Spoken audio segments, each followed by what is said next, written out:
ദൈവത്തിൻ്റെ അതിപരിശുദ്ധമായ നാമം വാഴ്ത്തപ്പെടുമാറാകട്ടെ.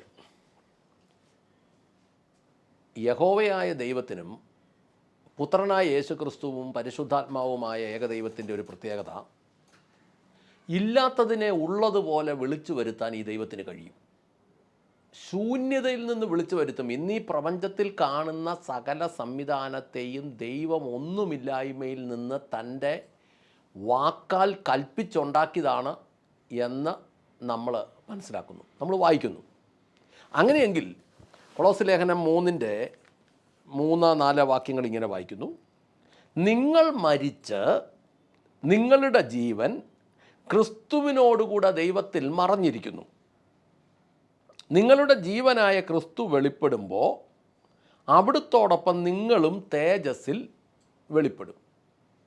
എന്ന് പറഞ്ഞാൽ ഇതിനൊരു പ്രായോഗികമായ അർത്ഥം, മറ്റുള്ളവരുടെ കാഴ്ചയ്ക്ക് മറഞ്ഞിരിക്കുന്നത്, മറഞ്ഞു പോയത് ദൃശ്യമാകും. എന്ന് പറഞ്ഞാൽ ക്രിസ്തു ദൃശ്യമാക്കും. ഇത് സങ്കീർത്തനത്തിൽ ഒരു വാക്യം ഇങ്ങനെ വായിക്കുന്നു. സങ്കീർത്തനം 112:3 വായിക്കുന്നത്: ഐശ്വര്യവും സമ്പത്തും അവൻ്റെ ഭവനത്തിലുണ്ട്, അവൻ്റെ നീതി എന്നേക്കും നിലനിൽക്കും.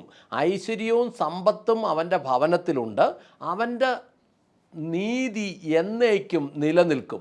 ഇതെഴുതിയേക്കുന്നത്, ഈ തമിഴ് ബൈബിളിൽ ഇത് എഴുതിയേക്കുന്നത് ഭവനത്തിനകത്ത് നിന്ന് ഐശ്വര്യം മുളച്ചു വരുമെന്നാണ്. ഭവനത്തിനകത്ത് നിന്ന് ഐശ്വര്യം മുളച്ചു വരും. അതെങ്ങനെയാണെന്ന് ചോദിച്ചാൽ അതിനൊരു ഉദാഹരണമുണ്ട്. ഈ കൂണ് എന്ന് പറയുന്നത് വലിയ പോഷക സമൃദ്ധമായ ഒരു ആഹാരമാണ്.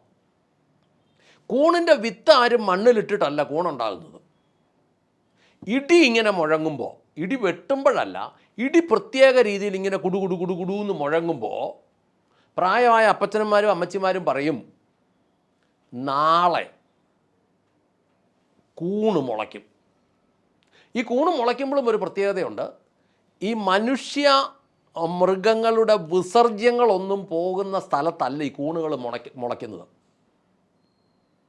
കൂണുകൾ ഇങ്ങനെ പ്രത്യേകമായ ഒരു നല്ല സാഹചര്യത്തിൽ കൂണുകൾ മുളയ്ക്കും. അതിനാരും വിത്തിടുന്നില്ല. അതൊരു 3-4 ദിവസം അവിടെ നിൽക്കും. അതിനുശേഷം അത് മണ്ണിലേക്ക് തന്നെ ചേരും. ഒരു പരിധി വരെ പറഞ്ഞാൽ ഈ കൂണിൻ്റെ മാതാവ് മണ്ണാണ്. കൂണ് നിർമ്മിക്കാൻ കൂണിനെ വിളിച്ചു വരുത്തുന്നത് ഇടിയാണ്, ഈ കുടുക്കമാണ്. അപ്പോൾ എന്ന് പറഞ്ഞതുപോലെ ഐശ്വര്യവും സമ്പത്തും അവൻ്റെ ഭവനത്തിലുണ്ട് എന്നാണ് എഴുതിയിരിക്കുന്നത്. അവൻ്റെ ഭവനത്തിൽ നിന്ന് തന്നെ ഇത് മുളയ്ക്കും. അപ്പോൾ സ്വാഭാവികമായിട്ടൊരു ചോദ്യമുണ്ട്. വീട്ടിൽ നിന്ന് ഇത് മുളയ്ക്കണമെങ്കിൽ എന്തെങ്കിലും ചെയ്താലല്ലേ ഉണ്ടാവൂ. എന്തെങ്കിലും ചെയ്യണ്ടേ? ചുമ്മാ ഇരുന്നാൽ ഉണ്ടാവുമോ? അതിൻ്റെ ഒരു ഉത്തരം, ആദിയിൽ ശൂന്യതയിൽ നിന്നുണ്ടായി. അതുപോലെ ദൈവം വിളിച്ചു വരുത്തും എന്നുള്ളത് തന്നെയാണ്. ഉണ്ടാകട്ടെ എന്ന് പറഞ്ഞാൽ ഉണ്ടാകും. ഉണ്ടാകട്ടെ എന്ന് പറഞ്ഞാൽ ഉണ്ടാകും. ഒരു വചനഭാഗം കൂടെ നോക്കാം. മത്തായി സുവിശേഷം 6-ാം അധ്യായത്തിൽ 28 മുതൽ മുന്നോട്ട് പറയുന്നത്, ലില്ലിച്ചെടികൾ എങ്ങനെ വളരുന്നു എന്ന് ചിന്തിക്കുവിൻ. അവ അധ്വാനിക്കുന്നില്ല, നൂൽക്കുന്നില്ല. എങ്കിലും ശലോമോൻ പോലും തൻ്റെ സകല പ്രഭാവത്തിൽ ഇവയിൽ ഒന്നിനെപ്പോലെ അണിഞ്ഞൊരുങ്ങി ഇരുന്നില്ല എന്ന് ഞാൻ നിങ്ങളോട് പറയും. ഇന്നുള്ളതും നാളെ തീയിലിട്ട് കളയുന്നതുമായ പുല്ലിനെ ദൈവം ഇങ്ങനെ അണിയിക്കുന്നുവെങ്കിൽ അല്പവിശ്വാസികളെ നിങ്ങളെ എത്രയധികം. അതുകൊണ്ട് ഞങ്ങൾ എന്ത് തിന്നും, എന്ത് കുടിക്കും, എന്ത് ധരിക്കും എന്നിങ്ങനെ പറഞ്ഞുകൊണ്ട് വ്യാകുലപ്പെടരുത്. വിജാതീയരാണ് ഈ വക അന്വേഷിക്കുന്നത്. ഇവയൊക്കെയും നിങ്ങൾക്ക് ആവശ്യമാണെന്ന് നിങ്ങളുടെ സ്വർഗസ്ഥ പിതാവിനറിയാം. മുമ്പേ അവിടുത്തെ രാജ്യവും നീതിയും അന്വേഷിക്കുവിൻ, അതോടുകൂടെ ഇതൊക്കെയും നിങ്ങൾക്ക് തരും. എന്ത് തിന്നും, എന്ത് കുടിക്കും, എന്ത് ധരിക്കും എന്നതിൻ്റെ സംബന്ധിച്ചാണ് പറയുന്നത്. അതുകൊണ്ട് നാളെയെക്കുറിച്ച് വ്യാകുല ചിത്തരാകരുത്. നാളത്തെ ദിവസം അതിനായി വ്യാകുലപ്പെട്ടുകൊള്ളും. ഓരോ ദിവസത്തിനും അതിൻ്റെതായ ക്ലേശങ്ങളുണ്ട് എന്ന് പറഞ്ഞാൽ, ഓരോ ദിവസത്തിനുമുള്ള ക്ലേശങ്ങൾക്കകത്തു കൊണ്ട് നിങ്ങൾ തലവെക്കരുത്. അനാവശ്യമായ ടെൻഷനകത്ത് നിങ്ങൾ കൊണ്ട് തലവെക്കരുത്. അപ്പം വചനം പറയുന്നത്, പുല്ലിനെ ഇങ്ങനെ അണിയിക്കുന്നെങ്കിൽ എത്ര മനോഹരമായി അണിയിക്കുന്നെങ്കിൽ, നിങ്ങളത് ശ്രദ്ധിച്ചിട്ടുണ്ടോ എന്ന് എനിക്കറിയില്ല. ചില ചെടികളൊക്കെ അതിൻ്റെ പണികൾ എത്ര സൂക്ഷ്മമായിട്ടാണ് ദൈവം കലാകാരനായി അത് ചെയ്തിരിക്കുന്നത്. ഒന്ന് ആലോചിച്ച് നോക്കിയേ, ചില പൂച്ചകളെ നോക്കിയേ എത്ര കൃത്യമായിട്ടാണ് വരയിട്ടിരിക്കുന്നത്. അവരുടെ കണ്ണ് വരെ എഴുതിയാണ് വിട്ടിരിക്കുന്നത്, വരയുള്ള പൂച്ചകൾ, കടുവ, പുലി. ചില പക്ഷികളെ നോക്കിക്കേ, എത്ര മനോഹരമായിട്ടാണ് ദൈവം അതിൻ്റെ ഡിസൈനൊക്കെ വരച്ചിരിക്കുന്നത്. ഇതിൻ്റെയൊക്കെ പുറകിൽ ഇതിപ്പം മയിൽ ഇത്രയും ഡിസൈനൊന്നും ഇല്ലെങ്കിലും ഒരു പ്ലെയിൻ കളറായിരുന്നാലും എളുപ്പമില്ലായിരുന്നോ? പക്ഷേ എത്ര മനോഹരമായിട്ടാണ് ദൈവം അതിനെ സംവിധാനം ചെയ്തിരിക്കുന്നത്. അപ്പോൾ പുല്ലിനെ ഇങ്ങനെ അണിയിക്കുന്നെങ്കിൽ തൻ്റെ കുടുംബത്തിലുള്ള മക്കൾക്ക്, ദൈവം പിതാവായ തൻ്റെ കുടുംബത്തിലെ മക്കൾക്ക് തീറ്റയും കുടിയും ദൈവം കരുതുമെന്ന്, താങ്കൾ ആ ഭവനത്തിലെ ഒരു മകനാണെങ്കിൽ ആയെങ്കിൽ ആകുലപ്പെടണ്ട. അപ്പോൾ ചോദിക്കുന്ന, വീണ്ടും ചോദിക്കാൻ, ജോലിക്ക് പോകണ്ട, ജോലിക്ക് പോകണം. ഇതെങ്ങനെ ഒക്കുമെന്ന് ചോദിച്ചാൽ, നമ്മുടെ ചിന്താകുലമല്ല ഇതിൻ്റെ അടിസ്ഥാനം, ദൈവത്തിൻ്റെ വചനമാണ്. ദൈവം എനിക്കായി കരുതും, ദൈവം എനിക്കായി ഒരുക്കും. ഇതൊക്കെ ഒരല്പകാലം കഴിയുമ്പോൾ ഈ കാര്യങ്ങളെല്ലാം വിശ്വാസത്തിൽ ഉറച്ചു നിന്നാൽ ദൈവം അതിൻ്റെതായ രീതിയിലെല്ലാം ക്രമീകരിക്കും. ഇതിനെല്ലാം ദൈവം തന്നെ സാഹചര്യങ്ങൾ തരും. ഞാൻ തന്നെ അന്വേഷിച്ച് കണ്ടെത്തി, വേണമെങ്കിൽ അന്വേഷിക്കുവിൻ കണ്ടെത്തുവിൻ എന്നുള്ള വചനവും കൂടെ നമ്മൾ കൂട്ടിപ്പിടിക്കും. അങ്ങനെ വരുമ്പോഴാണ് ഇതെല്ലാം ഭയങ്കര തലവേദനയായി വരുന്നത്. അങ്ങനെയാണെങ്കിൽ ചില വർഷങ്ങൾ കഴിഞ്ഞ് നമ്മൾ നോക്കുമ്പോൾ നമ്മൾ തുടങ്ങിയിടത്ത് തന്നെ ആയിരിക്കും നമ്മൾ നിൽക്കുന്നത്. നമ്മൾ ഓടി ആർക്ക് ഗുണം കിട്ടി? ബാങ്കുകാർക്ക് ഗുണം കിട്ടി. നമ്മൾ ഓടി ആർക്ക് ഗുണം കിട്ടി? ബ്ലേഡുകാർക്ക് ഗുണം കിട്ടി. നമ്മൾ ഓടി ആർക്ക് ഗുണം കിട്ടി? ഇൻസ്റ്റാൾമെൻറ്റുകാർക്ക് ഗുണം കിട്ടി. നമ്മൾ ഓടി ആർക്ക് ഗുണം കിട്ടി? ഏതെങ്കിലും വിധത്തിലുള്ള പിരിവുകാർക്ക് ഗുണം കിട്ടി. ഒരുമാതിരിപ്പെട്ട മനുഷ്യരുടെ എല്ലാം ജീവിതം എടുത്ത് കണക്കൂട്ടി നോക്കിയേ, പണിയെടുത്ത പണം മുഴുവൻ പലിശയായിട്ട് പോയി, അല്ലെങ്കിൽ ഇൻസ്റ്റാൾമെൻറ്റുകളായിട്ട് പോയി, അല്ലെങ്കിൽ ബാധ്യതകളായിട്ട് പോയി. അങ്ങനെ വരുമ്പോൾ ഇതൊന്നും നടക്കാതിരിക്കണമെങ്കിൽ, സ്വസ്ഥവും ശാന്തവുമായിട്ട് ജീവിക്കണമെങ്കിൽ ദൈവത്തിൻ്റെ വചനം പറയുന്നു, മുമ്പേ അവിടുത്തെ രാജ്യവും നീതിയും അന്വേഷിക്കുവിൻ. 90% ആളുകൾക്കും ജീവിതത്തിൽ വലിയ ഉയർച്ചകളൊന്നും ഇല്ല. ഇന്നലെ കിടന്ന കട്ടിലേൽ അവർ ഇന്നും കിടക്കുന്നു, ഇന്നലെ കഴിച്ചതുപോലെയുള്ള ഭക്ഷണം ഇന്നും കഴിക്കുന്നു, ഇന്നലെ പോയ ബാത്റൂമുകളിൽ ഇന്നും പോകുന്നു, ഇന്നലെ കിടന്ന പായൽ അവർ വീണ്ടും കിടക്കുന്നു.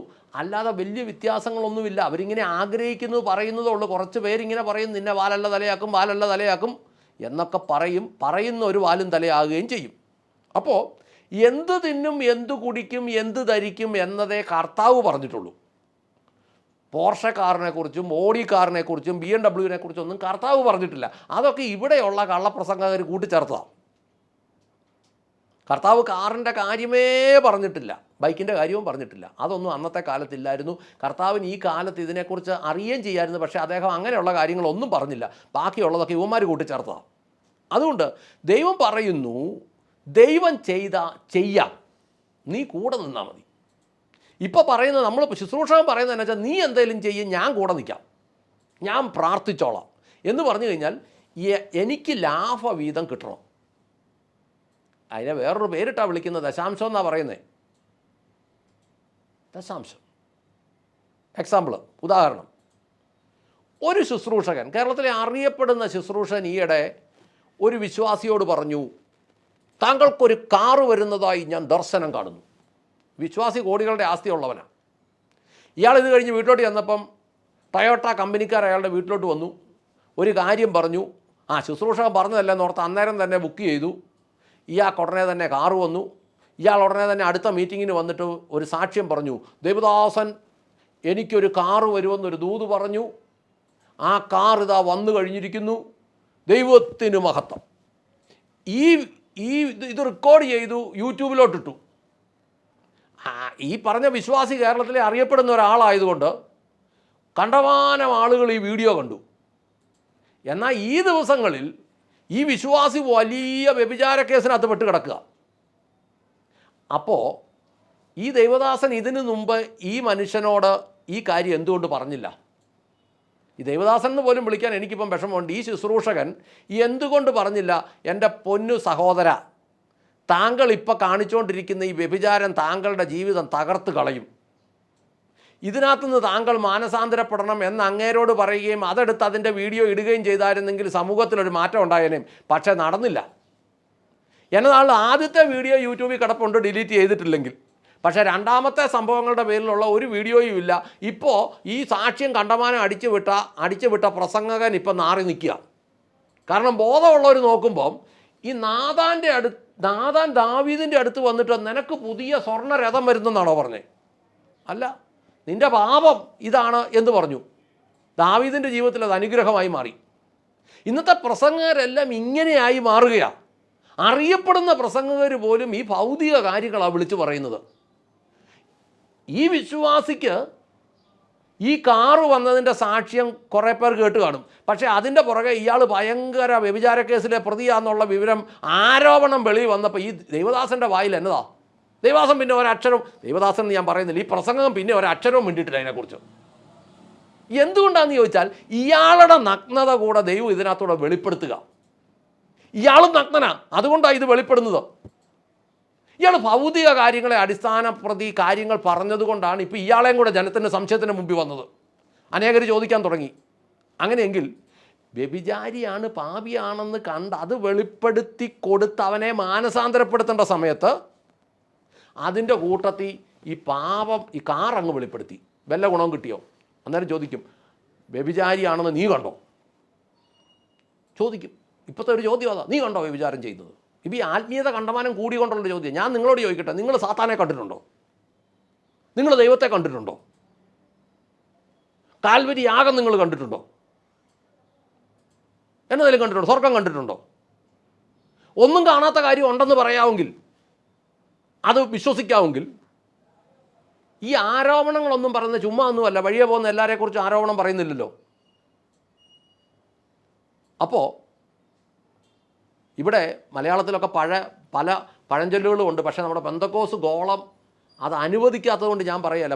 പറയുന്നത് കേട്ടിട്ടില്ലേ? തൂറിയവനെ ചുമന്നാൽ ചുമന്നവൻ നാറുമെന്നോ? ഇപ്പോൾ അതാ സംഭവിക്കുന്നത്. അവനെ ചുമന്നവൻ നാറും. ഇപ്പോൾ പലരും നാറിക്കൊണ്ടിരിക്കുക. അതുകൊണ്ട് യഥാർത്ഥത്തിൽ ശൂന്യതയിൽ നിന്ന് വിളിച്ചു വരുത്താൻ ദൈവത്തിന് കഴിയും. ചില ദിവസങ്ങളെ നീ കാത്തിരിക്കേണ്ടി വരുള്ളൂ. വചനത്തിൻ്റെ വ്യവസ്ഥയ്ക്ക് പോകുമെങ്കിൽ ദൈവമൊരുക്കും. പ്രാർത്ഥിക്കാം. സ്വർഗസ്ഥനായ ഞങ്ങളുടെ പിതാവേ, ഞങ്ങളുടെ കർത്താവായ യേശു ക്രിസ്തുവേ, എന്നെ കേൾക്കുന്ന പ്രിയപ്പെട്ടവരുടെ ജീവിതത്തിൽ ഒരു വലിയ മാറ്റം വരേണ്ടതിന് പ്രാർത്ഥിക്കുന്നു. ഈ ദിവസങ്ങളിൽ ദൈവവചനത്തിൻ്റെ മുമ്പിൽ അവർ പ്രാർത്ഥനയോടെ ഉപവാസത്തോടെ ഇരിക്കുവാൻ, ചില ദിവസങ്ങളിൽ ഇരിക്കുവാൻ, അവരുടെ ഉള്ളിൽ നിന്ന് ജീവൻ്റെ മുള പുറത്തു വരുവാൻ ദൈവം അവരെ സഹായിക്കണമേ. ഒന്നിനും കുറവില്ലാതെ ദൈവം നടത്തണമേ. കൃത്യമായി നടത്തുമ്പോൾ കർത്താവെ സന്തോഷത്തിലും സമാധാനത്തിലും ഐശ്വര്യത്തിലും അവർ ജീവിപ്പാൻ ദൈവം സഹായിക്കുന്നതിന് നന്ദി പറഞ്ഞ് പ്രാർത്ഥിക്കുന്നു. അങ്ങ് പ്രാർത്ഥന കേട്ട് അനുഗ്രഹിച്ച കൃപയ്ക്ക് നന്ദി. യേശു ക്രിസ്തുവിൻ്റെ ധന്യമുള്ള നാമത്തിൽ തന്നെ. ആമേൻ, ആമേൻ, ആമേൻ.